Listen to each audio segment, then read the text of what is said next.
Problem تو یہ ہے کہ اس حدیث میں فرقے کا نام نہیں ہے. بھائی رسول نے تو صرف یہ کہا ایک جماعت جنت میں جائیں گی اور 72 جہنم میں جائیں گے. 72 کے نام بھی نہیں بتایا کون کون سے فرقوں کے نام کیا ہوں گے, کون کون سی جماعتوں کے کیا نام ہوں گے. نہ جہنم والوں کا نام ہے نہ جنت والوں کا نام ہے.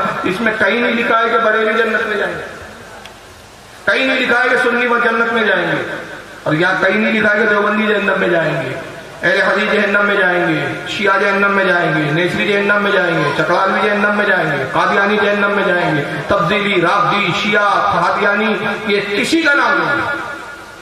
فیصلہ کیسے؟ بڑا پرابلم ہے نا. لیکن اسی حدیث میں تو چھپا ہوا ہے جنتی کون ہے, اسی حدیث میں. زیادہ دوسری کتابوں کو کھنگالنے کی ضرورت ہی نہیں ہے. اس حدیث پر سب کا اتفاق ہو گیا, سب نے مان لیا یہ اللہ کے نبی کی حدیث ہے, سب کا اقرار ہے, ہاں ہاں حضور کا فرمان ہے, یہ حدیث ہے, صحیح حدیث ہے, جھوٹی حدیث نہیں, غلط حدیث نہیں, ضعیف حدیث نہیں. اب حدیث تو سب کے نزدیک صحیح ہے, دعوے سب کے ہیں کہ ہم جنت میں, تو پہچانے کیسے کہ اس میں جنتی جماعت کی نشانی کیا ہے؟ تو میں دعوے سے کہہ رہا ہوں اس میں سنیوں کو, جس کو آج بریلی یہ لوگ کہتے ہیں, اس کا نام چھپا ہوا ہے, نام لکھا نہیں ہے لیکن چھپا ہوا ہے. اس میں یہ اسی حدیث میں ہے کہ بریلی جنتی, سنی جنت میں جائیں گے. وہ کیسے؟ آئیے دیکھیے اللہ کے نبی کہہ رہے قوم بنی اسرائیل 72 فرقوں میں بڑھ گئے. تو یہ نبی سے پہلے امت آئی تھی, نبی کے سامنے یہ امت نہیں تھی, نبی کے سامنے یہ امت موجود نہیں تھی. تو حضور اپنے سے پہلی کی خبر بھی بتا رہے ہیں, اپنے سے پہلے کی خبر بھی جانتے ہیں, اپنے سے پہلے کیا ہوا وہ بھی جانتے ہیں, میرے زمانے سے پہلے کیا گزرا حضور وہ بھی جانتے. اور کہا ابھی امت بٹی نہیں ہے, کیوں؟ کیونکہ میں موجود ہوں, میرے صحابہ موجود ہیں. تو جب تک میں ہوں تم فرقوں میں بٹ کیسے سکتے ہو؟ جب تک میں ہوں تو سب تم میری تقلید و پیروی کرو گے, تو تم بٹ نہیں سکتے. تو حال بھی مجھے معلوم کہ ابھی بٹے نہیں ہو, لیکن قیامت سے پہلے تم 73 فرقوں میں بٹ جاؤ گے. تو آقا مستقبل فیوچر کی بھی خبر دے رہے ہیں, حال کی بھی خبر جانتے ہیں, ماضی کی بھی خبر جانتے ہیں. تو پتہ چل گیا کہ نبی نے اس میں ماضی کی بھی خبر دی, حال کی بھی خبر دی, مستقبل کی خبر دی. اور جس گفتگو میں, جس کلام میں حال, ماضی, مستقبل آ جائے اسے کہتے ہیں علم غیب. تو جو جماعت نبی کا غیب مانتی ہے, پتہ چلا وہی جنتی ہے.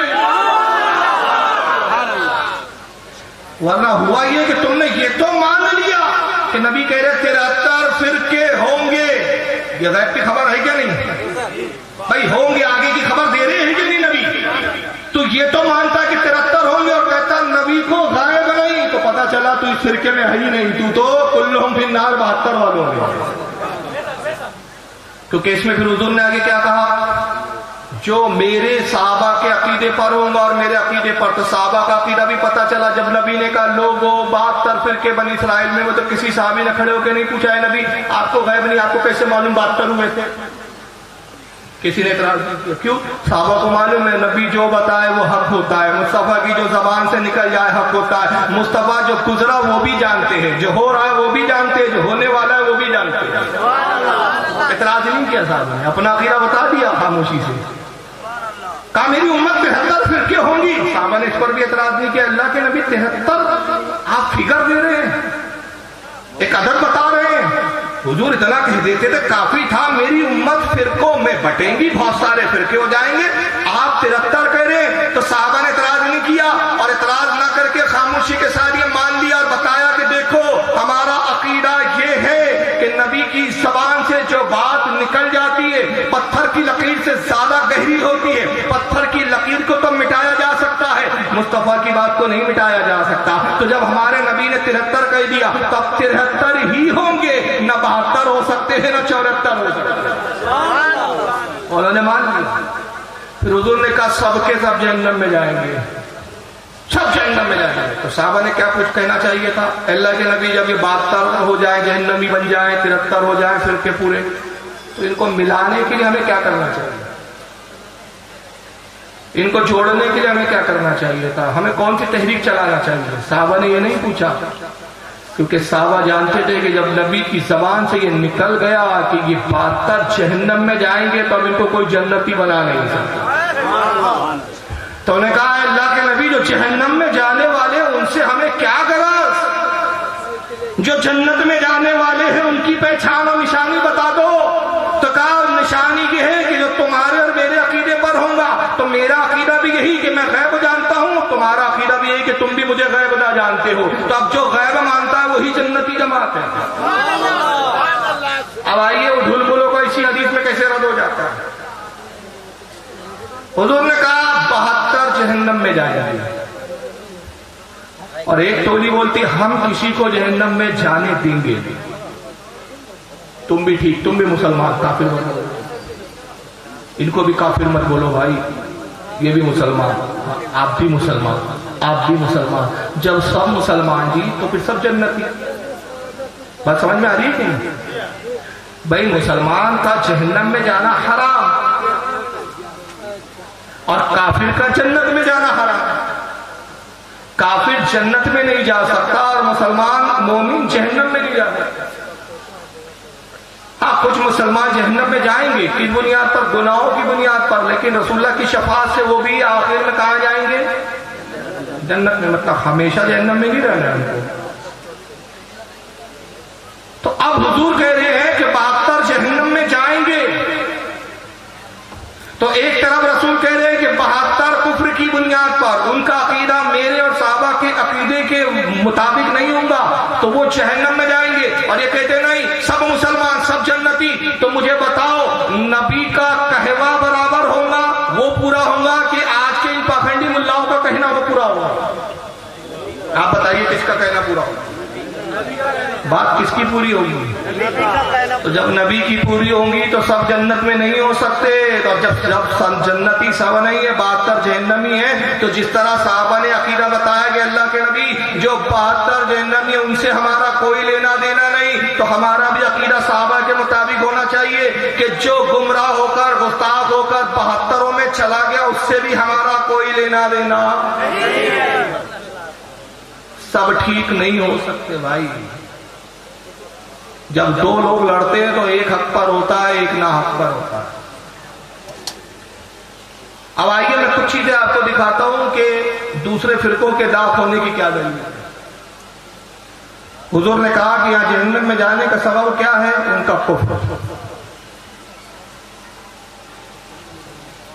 ایک سفر میں اللہ کے نبی صلی اللہ تعالی علیہ وسلم، صحابہ کی جماعت بھی سفر میں اور کچھ منافقین بھی ساتھ میں، کچھ منافقین بھی جا رہے ہیں ساتھ. اچھا منافقین کون تھے جانتے ہیں آپ ان کو؟